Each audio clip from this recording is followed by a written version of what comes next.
Okay, so now that we have the top part of our lesson plan refined and ready to go, let's use Chat GPT or another generative AI bot to assist us in creating a rubric to make sure that it's tailored to the exact standard and learning objective that we would like. So let's go over, I'm using Chat GPT, and I'm going to paste in the top part of the lesson plan, and I'm going to ask ChatGPT to create a rubric that aligns with the following criterion.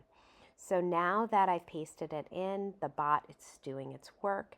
And the way that most bots work is until we train them otherwise, they're going to give us a lot more than we need. So here are 6 criterion on a scale from 1 to 4.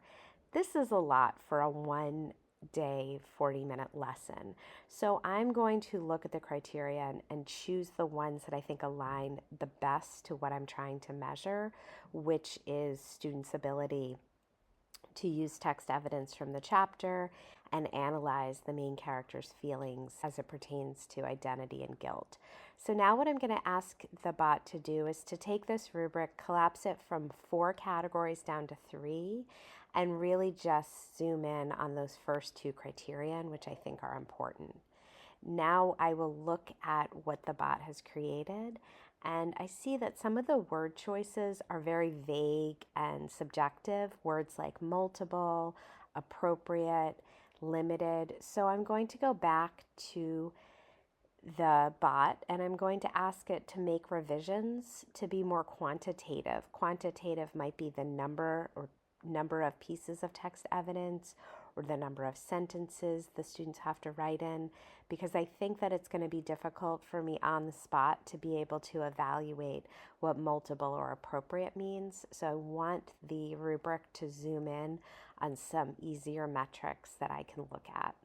So I'm going to ask the bot to make a 3rd revision to cut down the criterion from 4 now down to 2, and to use some more specific terminology, which would be objective and easier to use. Now I'm going to read over it, and I really like what it's done. I will review to make sure that it actually does capture my learning goal, which is students are learning to analyze chapter 5 to see if the main character is dealing with feelings of guilt and identity confusion, conflict. One thing that I would like to change is the use of terms like clear, logical, general, limited, or inaccurate. I think that this isn't super clear and might be a little bit tricky for on-the-spot evaluation. So I'm going to go back to the bot and ask it to change the terminology when measuring the analysis criterion and to use some terms that are more about whether or not the text evidence is supported by the argument that was created. And I will have the bot regenerate this search to try to retailor the criterion to be a little bit clearer and more objective to make sure anyone in the class would be evaluated in the same way. And here it has done it, and I will look over it one more time, and then once I'm happy with this, I can cut and paste it directly into the lesson plan.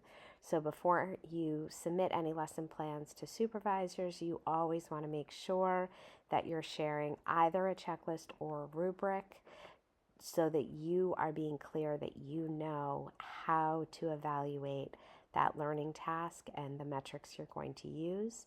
Now you can just cut and paste this and put it right into the lesson plan format between part 1 and part 2 so that it's crystal clear for the person observing you during your lesson, and also so you can print it out and be able to give on the spot feedback to students to make sure they're meeting the expectation.